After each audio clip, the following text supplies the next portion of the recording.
with the rest of their evening, but it kind of coincides with dinner.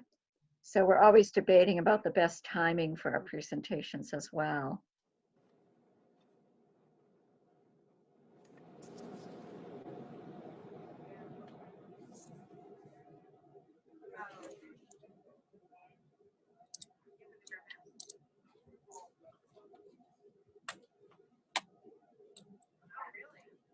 Oh, here's one I don't think anybody knew. It's cordoned off.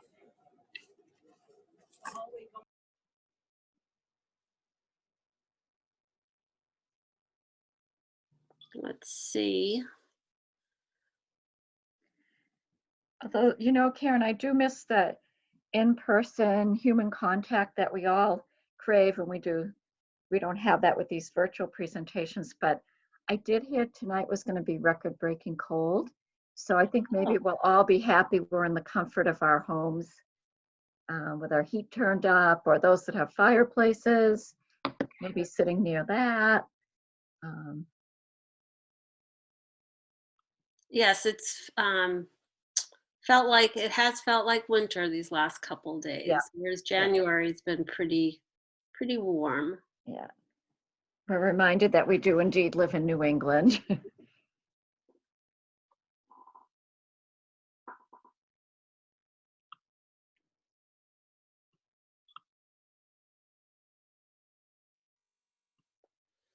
So just for a little housekeeping, everybody, this isn't set up as a webinar. It is set up as a meeting. So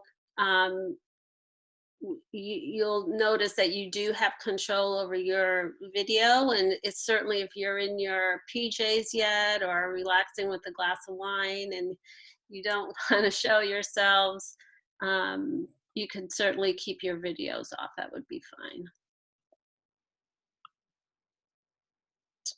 And I think to respect everyone's time, let me get this in slideshow mode here, and then Anne's going to get us started. But anyway, let me just again welcome everyone tonight. Thank you for coming. We began course selection this week with our rising seniors, and we will begin with our current 9th and 10th graders in the next day or two. And students will receive this information and a presentation by their counselors on team.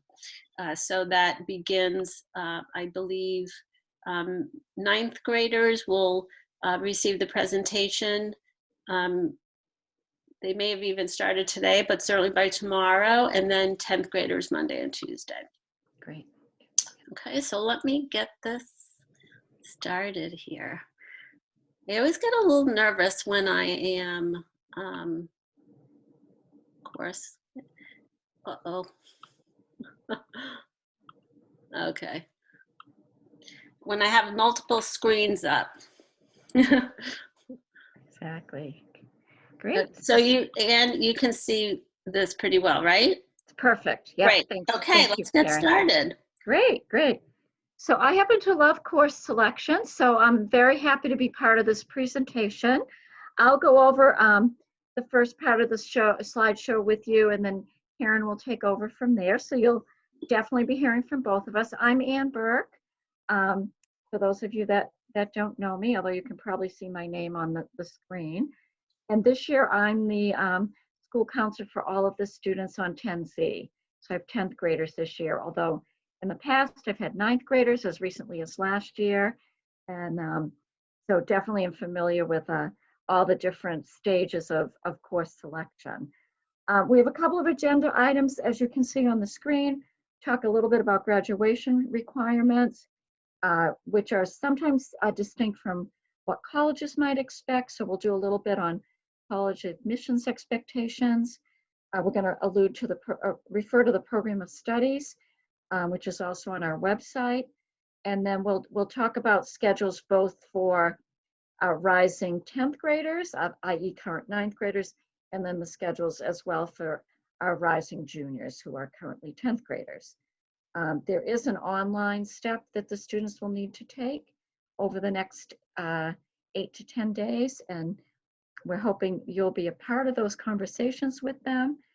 But of course, students will be meeting with their counselors as well so that we can review their requests and make sure they're on track for their graduation and for their wider goals as well. Okay. Just briefly, these are all listed in the program of studies, which used to be a small catalog and is now a really well constructed online resource. As I said, it's on the home page under quick links. So anytime I mention the program of studies, you know that there'll be even more information when you go on the website under that section. Everyone needs 4 credits of English to graduate, so English is in everybody's future through their high school career.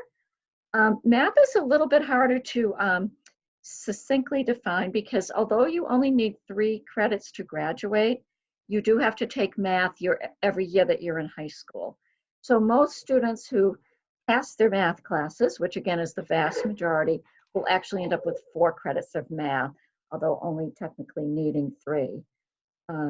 You need 3 science credits in order to graduate.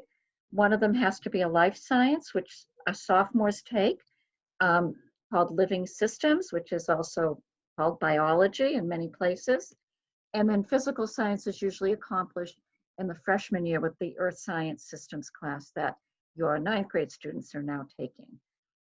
We'll talk about other options for juniors and seniors. Social studies is 3.5 credits, and again, those are required classes every year. And starting with our current sophomores and younger students, they also need a separate semester course in economics. So that is usually taken during the sophomore or junior year. All right, other requirements: a full year of wellness, usually half credit for 9th graders and half credit for 10th graders. Health is usually a class for 10th. The fine arts credit is, most of our current 9th graders are taking a course called Art Experience to fulfill that requirement. But we have other classes that also fill it, such as band and chorus. We have photography and pottery. We have pretty rich offerings in the arts. So there's a lot of options to take care of that requirement. Computer literacy is usually done during the junior year as not as a separate class, but rather as a gathering of documents and work that they've done over the last 2.5 years. Students take advisory every year. And then anything that's not on this very structured list we just gave you would count as an elective. So if someone takes a 4th year of science, that's technically not required for graduation, that's an elective.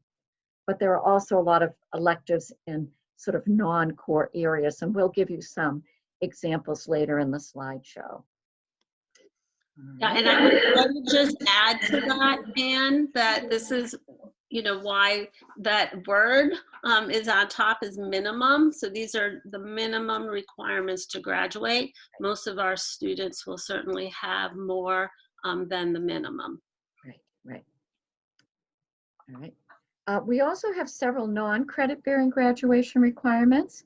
For those of you that are parents of current sophomores, you'll be invited to their roundtables, their Division 1, at the end of this year, where students reflect on their past accomplishments, reflect on themselves as learners, and look ahead to their goals for the next 2 years of high school.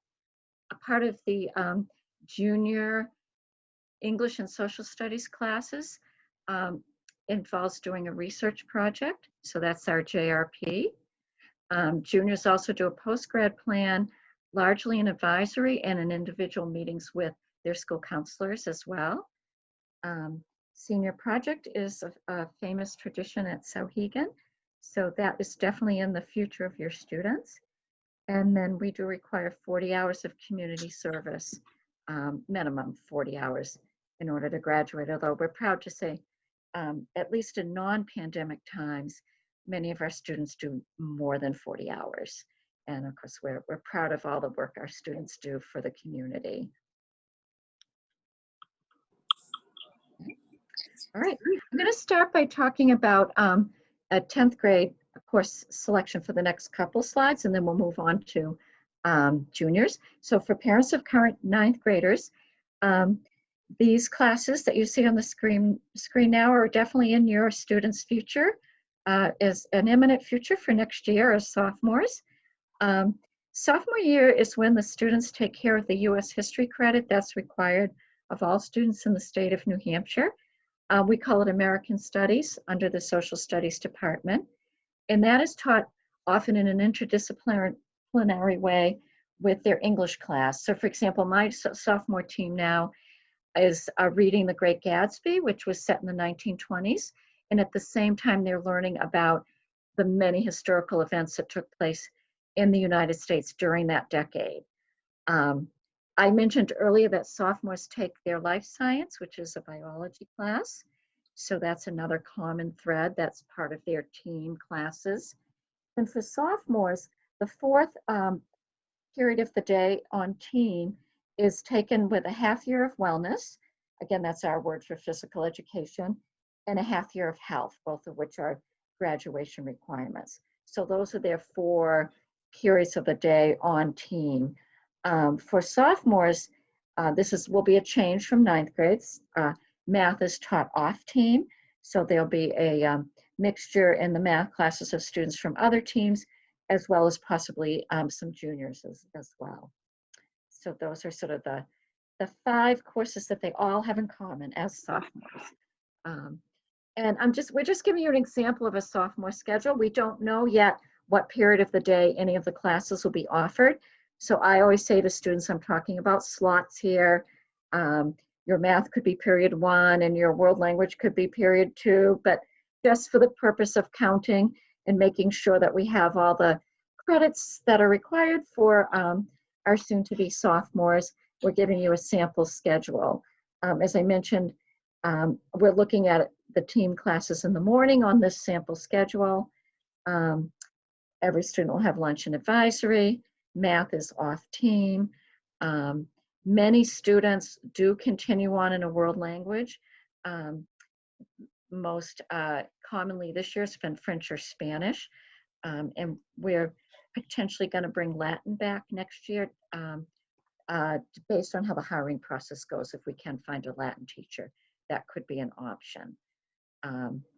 The 8th slot is often taken up with 2 semester classes, one of which is economics, if at all possible, and then one of many semester electives that we'll show you some examples in a moment.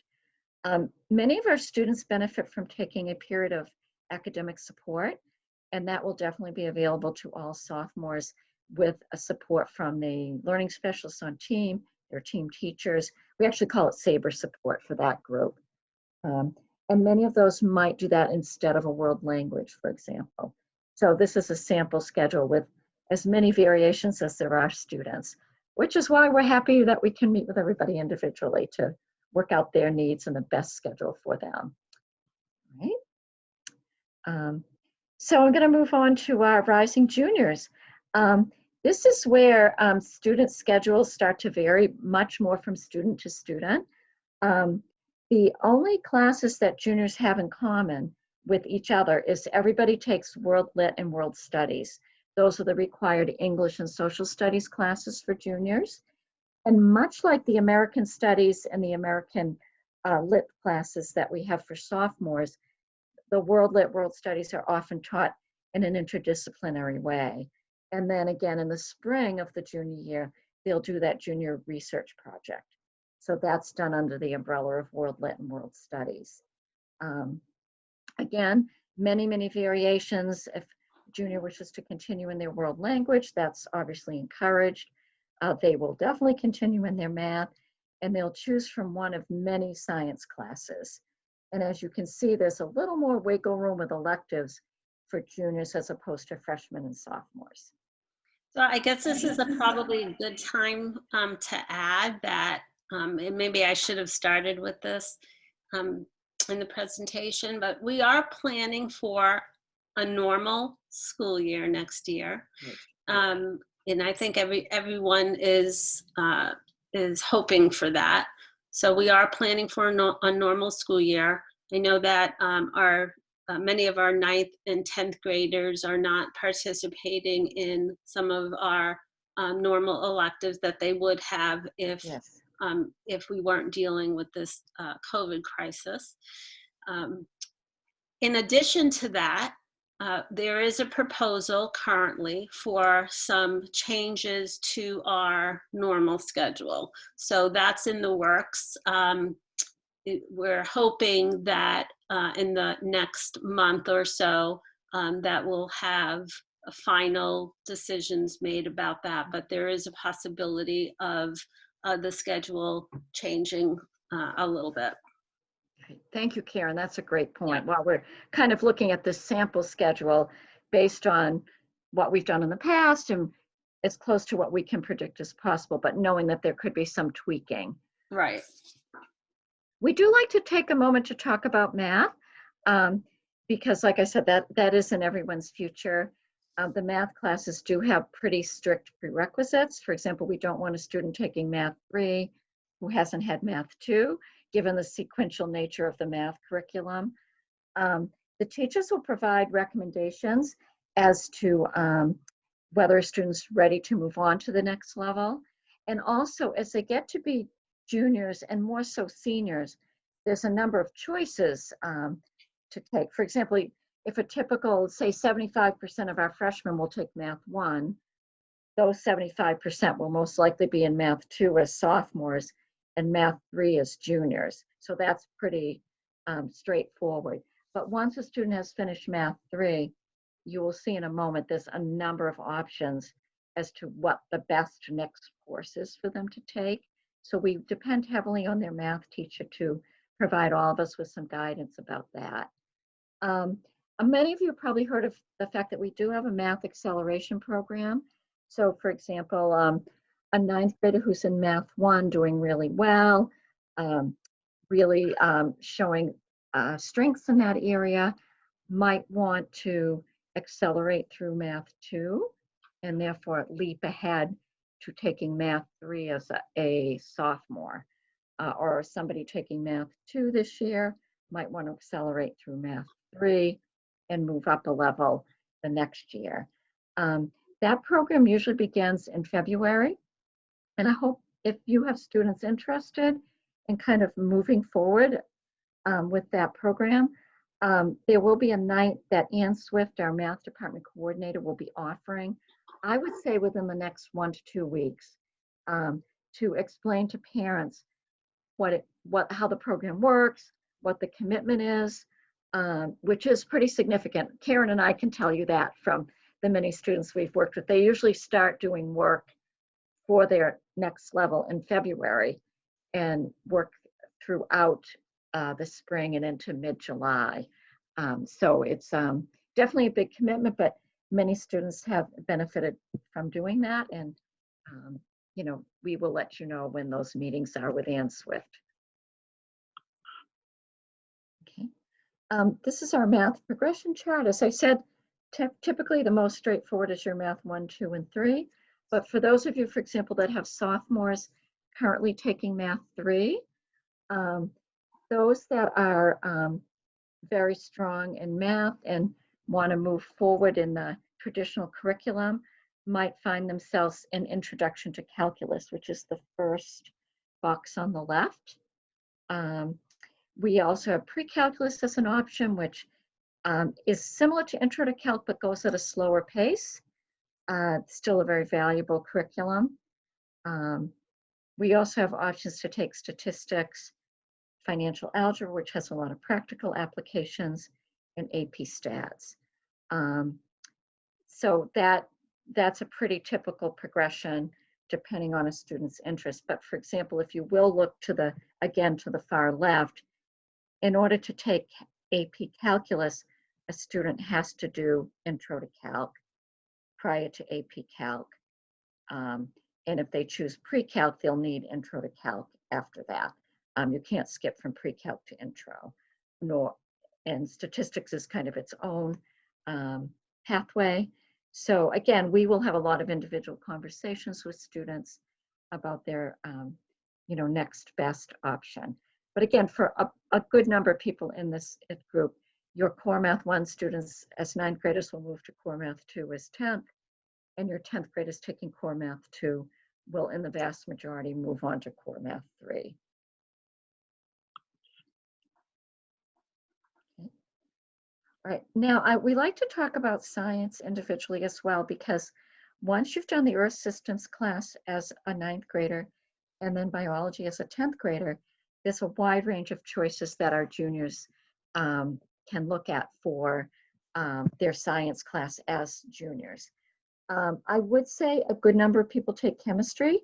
A good number of colleges expect that they'll have chemistry in high school, so a lot of people will do that during their junior year. But you can see we have a lot of other great options. Physics, marine biology are two other classes that our students enjoy. I'll make note here of anatomy and physiology, advanced bio as running start classes. And what that means is they also are available for college credit through National Community College. So the idea is that a student can earn some college credits while they're still in high school. But on the same point, we want to make sure that students and parents are aware that running start courses are intense because the teachers need to go by the dictates of the college curriculum. So the pace needs to be pretty fast. And it's a good courses, but definitely a commitment. Some of them have prereqs, again, which are listed in the program of study. So for example, you can't take advanced biology until you've had chemistry. So we want to make sure students are aware of the prerequisites.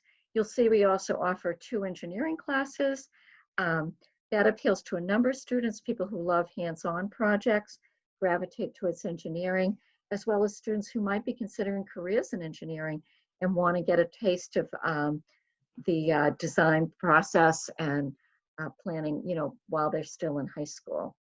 AP Chemistry has the prereq of chemistry, and AP Physics doesn't have a prereq of physics, as you might expect, but you do have to be in AP Calculus if you're taking AP Physics, because it's a calculus-based program, whereas the regular physics listed up top is algebra-based.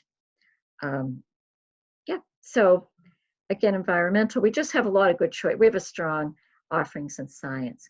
Of course, we encourage our students to take a world language if possible, and we will continue to offer Spanish. Again, a lot of our freshmen are in Spanish 2 this year, and they will be looking at Spanish 3 as sophomores. Those who are in Spanish 1 as 9th graders will be encouraged to take Spanish 2, with the same pattern holding true for French. Again, rising juniors will often be looking at Spanish 4 or French 4, although again, some might be in the 3rd level, depending on where they started as freshmen. Teachers will recommend if a student is ready to move on, because again, these classes are very sequential in nature. And a good number of 4-year colleges do require 2 or 3 years of a world language at the high school level, which is why we say, although world languages aren't required for high school graduation, we do like to make students aware that, again, most, not all, but many colleges do like to see a world language at the high school level. I alluded earlier to a vast number of electives that we offer, and we're just giving you some examples here. On the left are some half-year, half-credit, semester-long electives, everything from social studies to science to the arts to technology, programming classes. And then on the right are just some, not all, but some samples of what we have for full year classes that are often fall into the elective category. Now you might ask, why are we looking at marine science and engineering and physics, math classes? That's because, again, once you've completed the 3-year requirement for science, for example, that 4th year is an elective, even though it's still a highly regarded science class and a core class. It's an elective because a student is taking it by choice. So again, there is a full list of courses that are core courses on the school website. Am I right, Karen, that that quick list is on the website as well? Yeah, and then every single class is described in the program of studies, again, under quick links. So thank you for bearing with me, and I will turn the program over to Karen. So as students enter their junior year, as Anne said, they have more opportunities for electives, but they also have opportunities for career and technical programs at 3 different sites that we have agreements with. And at each of these sites, they have a number of CTE programs that are generally 2-year programs. There are some opportunities for 1-year programs, but the large majority of them, it's a commitment for 2 years. That doesn't mean that after the first year, if the student decides that they don't want to pursue it, that they have to stay with it. That's not accurate. They still will have a choice to continue with it senior year, but generally the entire program is a 2-year program. So the 3 different sites are at Nashua and Milford and Alvern, in Alvern High Schools in Hudson. There is an application process for these CTE programs, and there are deadlines, which are generally of the beginning of March. And of course, as a lot of other things that's happening because of the situation that we're in, these programs are finalizing their paperwork and applications and deadlines, which is a little bit later than usual when we receive this information, but they should finalize the information in the next couple of weeks. But what we're gearing for is the first week of March for deadline for the applications. Students will inquire with their counselor about that. We'll give them the information about the application, and then we will gather everything and send documentation to these 3 schools. Alvern and Hudson is doing a online registration, so that's new this year, and it makes a lot of sense for us, right? Yeah. Given where we're at. So what I would really encourage, first of all, the programs that are offered at these technical schools are highly valuable. Some of them offer college credit. They have wonderful sites, and if you have, right now they don't have an physical open house as they have had in the past. We're hoping that come spring that they'll be able to allow some visits to their programs, but they do have some online virtual information that's posted here. I would highly encourage students and parents who are interested to go to, to their sites, take a look at the programs that they offer, and have that conversation with your children. Students do have to have transportation to go to these programs, and it is generally a 2-period-a-day commitment, in addition to travel time back and forth. So we don't receive the schedule for these programs until late spring. Yep. But we work with the students to build a schedule that accommodates their Souhegan classes as well as the classes at the CTE site. So there's a little bit of, we have to collaborate together to make sure that students still have the required classes in addition to these CTE programs, and we make it work. So definitely parents, if you have questions about these programs, please reach out to your child's counselor, and we can talk a little bit more in depth about them. So Nashua and Alvern just sent us some information. They have YouTube videos up for students to view that are made by their students about their programs. So they're definitely worthwhile to take a look at. Milford isn't ready yet, wasn't ready for prime time yet, but as soon as we get that, we will make sure to forward that to you. So as students enter Division II, as we said, there are many more opportunities. We have a number of advanced placement courses. If you're not familiar with AP courses, they are college level curriculum, and it's a national standardized curriculum. So if you're taking AP calculus AB at Souhegan, it's going to look pretty much the same as if you were taking it at Nashua High or Hollis Brookline.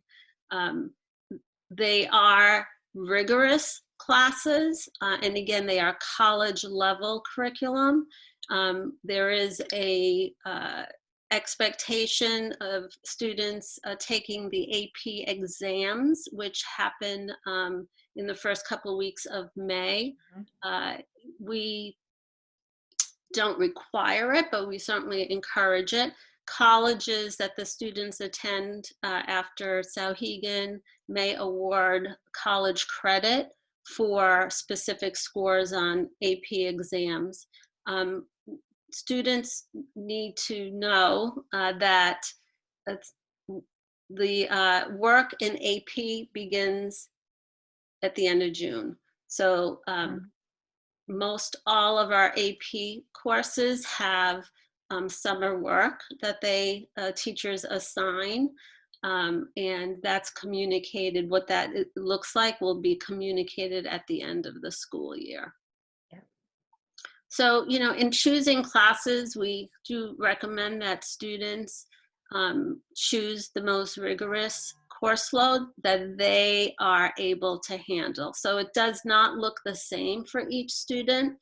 And, as parents, this is why we encourage students to consult with their parents. You know your children the best, and we certainly want them to have a balance of strong academics, but also a life, especially after COVID, to make sure that they have time for their activities and their friendships and their family time as well. So Anne mentioned the Running Start program. These are dual enrollment programs. We have a number of courses that are dual enrollment courses. In other words, they award college credit as well as high school credit. The difference between dual enrollment courses and AP courses is that there isn't an exam expectation at the end of the dual enrollment program. But there is an expectation by these colleges that that the students are engaged in, again, college level work. So in order for courses to be approved for dual enrollment, the instructor, the teacher, as well as the curriculum is approved as college level. So our teachers that teach dual enrollment classes are considered adjuncts at those colleges. There is a registration and fee for those courses, which happen in the fall. And they're generally about, I think it's probably going to remain the same, $150 per course. But of course, the benefit is that your student could be getting 3 to 4 college credits, which if you have any students in college, you know that it costs a lot more than that to take a course in college. So it is a great benefit. We have courses with Running Start, which is the dual enrollment program with the college system of New Hampshire. And a wonderful thing that was started a couple years ago is that the state is sponsoring math and science courses, STEM courses that students take through Running Start, so that they have 2 free courses a year. So this is really a great opportunity. We also have right now 1 course with Southern New Hampshire, but we have several courses that are under review for dual enrollment, and we hope that those will be approved for dual enrollment. We also have one with the University of New Orleans, which is the ethics seminar, which none of your students right now would participate in. Through VLAX, there's the eStart program. The eStart is, again, college level classes. They are courses from the community college system, but they are 100% online courses. Yeah. So those students can access through VLAX. We don't confirm the dual enrollment courses until after the master schedule is built, because the teacher, as I mentioned, is approved. So once the teachers are assigned their classes, then we will confirm the dual enrollment courses at that time. But the current courses are identified in the program of studies as dual enrollment courses.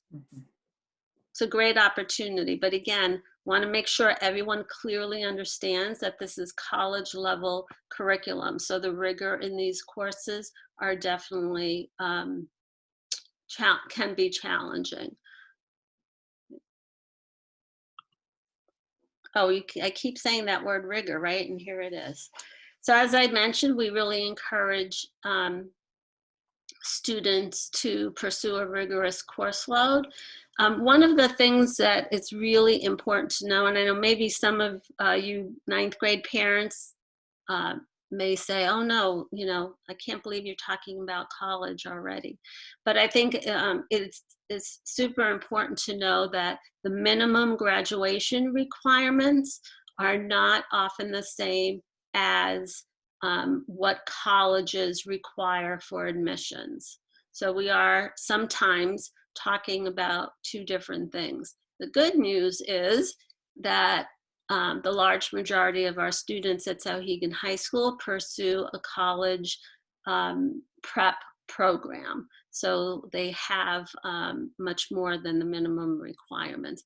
So some of the differences between the college requirements and high school requirements, as mentioned, the state of New Hampshire does not require world language participation for high school diploma, but most 4-year colleges will require 2 to 3 years of high school language, of one language, not different languages. Colleges also have their own individual course requirements. So if a student applies to one school, it might be different than what the requirements are in another. And these are just examples. You know, Bentley University requires pre-calculus. So if students are thinking about going to Bentley, they have to make sure that they have pre-calculus. The University of California system requires 1 full credit of art, as opposed to a half a credit, as we do here in the state of New Hampshire. And then of course there are specific programs that may have different requirements than their general college admissions requirements. The one that of course is probably the most common is that nursing students generally have to have chemistry in high school, and sometimes even physics. So any student who is interested in pursuing nursing, we make sure that they have that in their course of study during their 4-year plan. Another example is engineering, which students should have chemistry and physics. Also, students pursuing the arts are usually required to have an art portfolio by the time they apply to college. We have 2 courses that prepare students for an art portfolio, Advanced Studio Art and AP Art and Design. So the most important factors in college admissions is, of course, their students' grades in college preparatory classes, their rigor of their course of study through high school. And we do encourage students to pursue honors and AP if they're able to. Colleges will often recalculate GPAs, awarding extra points for honors. With this, our current sophomore class and beyond, we will be documenting a weighted and unweighted GPA on their transcripts moving forward that awards extra points for AP and dual enrollment classes, so college level classes. So this is, again, just an example of schools and how they might differ in the requirements that they expect students to have. So as you'll see, Keene, we have Keene State here and Boston College. One obvious difference is that although world language is recommended for students applying to Keene, there isn't a straight up requirement, but they do recommend at least 2 years or 2 credits of world language, as opposed to BC that does expect students to have 4 credits. So that's just an example of these 2 schools. And here's another slide showing an example of the minimum requirements for UNH, what they expect students to have. And what this illustrates that often when we talk about minimum requirements, students often have, applicants often have more than what the minimum requirements are.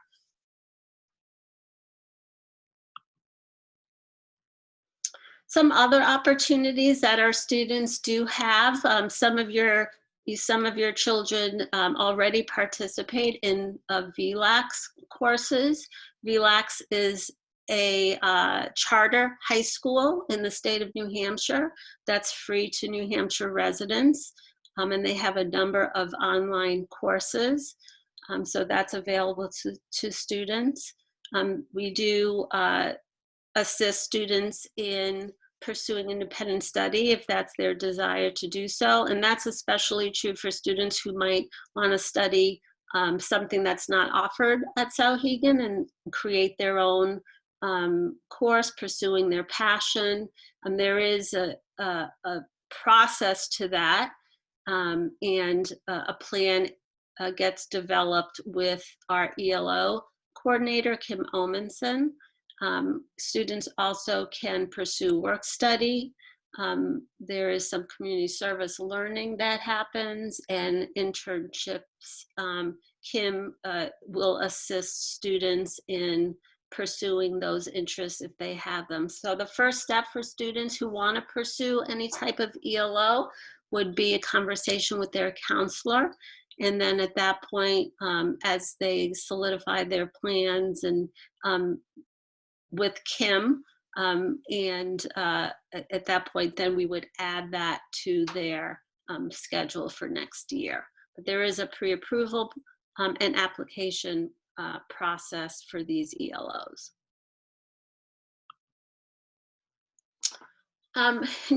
The New Hampshire Scholars Program is a part of a national initiative of the National Scholars Program, which encourages a rigorous academic study that prepares students for work or college. We do, although we do inform students about New Hampshire Scholars, they don't need to make a commitment to be a New Hampshire Scholar until junior year. but we do inform students of what the specific course requirements are. Students who graduate as New Hampshire scholars get a medallion that they wear at graduation. It is stated on their diploma, and there are some colleges, mostly in the state of New Hampshire, that may offer scholarships to New Hampshire scholars.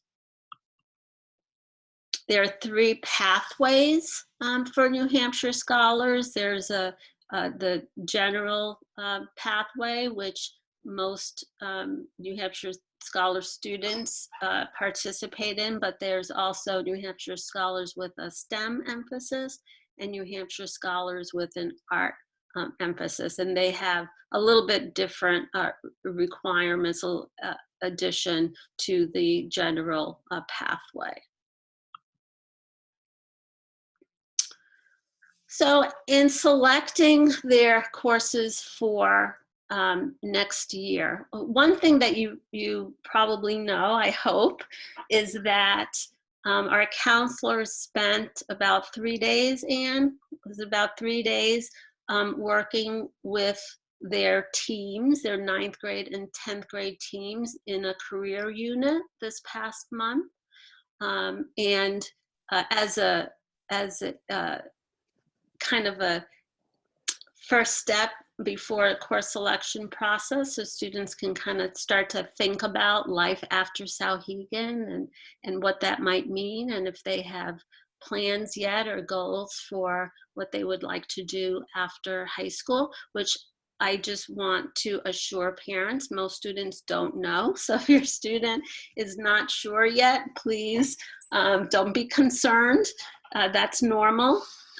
But at least it starts to get them thinking, and as they choose their courses for the following year with that in mind and what their goals might be. So we definitely encourage them to have those conversations with you. We want them to, this high school is a time for students to explore. So if they're not quite sure yet, that's okay. We want them to explore what they're good at, what their strengths are.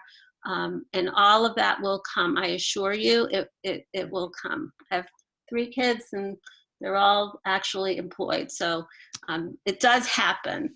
So we want them to pursue their interests and passion. We want them to make sure that they consider the recommendations from their math and world language teachers, to be aware of what the prerequisites are and graduation requirements, and to talk to you and to their counselors about their post-secondary plans. Mm-hmm. I mentioned the balance of time earlier, but I think that's probably especially true in this time that we're in. There's a lot of added stress and anxiety on all of us and our students, so we want to make sure that we certainly take care of them. And that they balance their interests and their academics. They might want to consider the college credit. And any student who thinks that that they might play college level athletics, especially in Division I or Division II, have to meet NCAA requirements. All the information is on the NCAA website, so they have to have approved courses in order to qualify for NCAA and play at the Division I or Division II level. Mm-hmm. I would encourage you, parents, to please reach out to your child's counselor if they're starting to have those conversations with coaches and thinking about the recruitment process. Please reach out to your counselor. Let us know about that. Sometimes it's a surprise to us senior year that a student is being recruited by a college to play sports. And we want to make sure that at that point it's not too late and that they meet the requirements for NCAA. So we welcome those conversations. So as I mentioned earlier, our class presentations are as we speak. Our freshmen started today, and the online process will begin on Monday. Students and parents, I always copy parents, will receive the instructions for the online process in the next couple days. It will be through PowerSchool this year. And as we've had our rising seniors begin their online process this week, it's going pretty well. So maybe a glitch or two. This is the first time we're using PowerSchool to do that, but it's going pretty well. So if your student has any question, or if you have any question, please reach out to your child's counselor. We will be meeting with every one of our students after the online registration is over to confirm their schedule, make sure they have everything that they need and what's required, and answer any questions that they have. So counselors can make adjustments to students' course selection after or during those meetings, but we'll be sure to let parents know if anything needs to change, or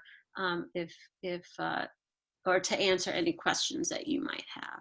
So this is the part that we mentioned earlier. We do enjoy seeing every one of our students during this time, and we look forward to that. So our master schedule is built after all our students, including the incoming 9th graders, make their requests. So our master schedule is driven based on how many students ask for how many classes. So it's super important for students to be really thoughtful in that process, because it will, the numbers that of students signing up for particular classes will determine our offerings. Once the master schedule is built and students have schedules, it is a little bit harder to make changes to schedules. Teacher assignments are not finalized until the summer, so please don't make choices based on who's teaching a course now, because that certainly could change. Counselors will work with the actual schedules later in the spring. First, we'll be meeting with our students who might have conflicts or have asked for an adjustment of their schedule. And then final schedules will be sent home, hopefully by late spring. And then again, a final schedule with teacher information will be forthcoming later in the summer. Once school begins, there are some add drop policies. Students generally have 10 school days to make changes to their schedule. We were very flexible this year in students able to drop courses, and we expanded that time because of the situation that we were in this year.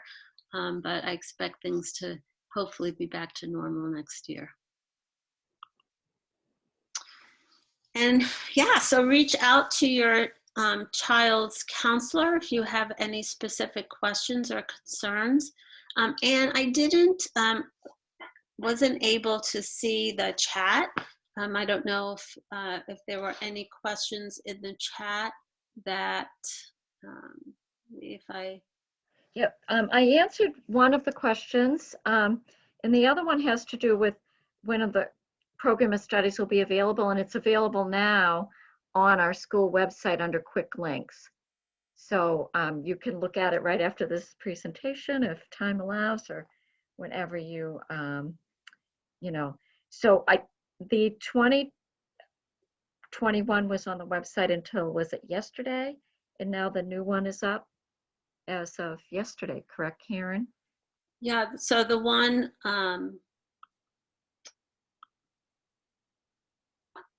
let me just check. The new I just looked at it yesterday with a student, so I can't pull it up right this second, but yes, it is under. Yeah. I can probably pull it up, Karen.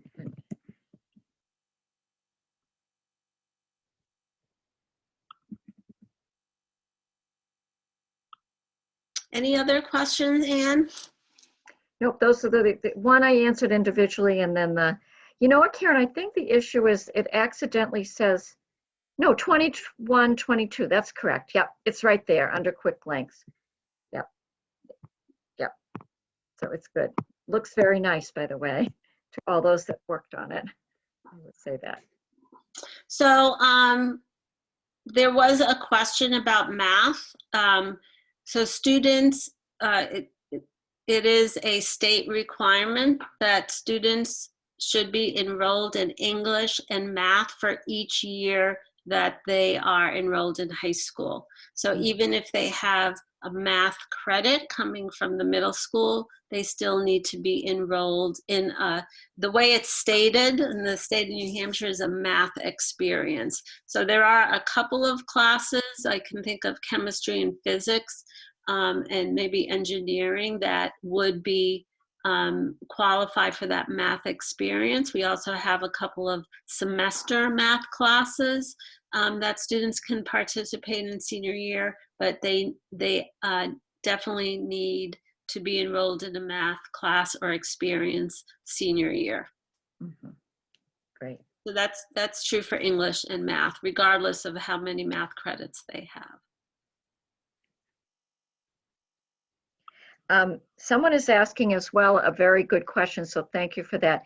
Can a student take economics through VLAX to provide more room in their schedule for other classes? And the answer is yes.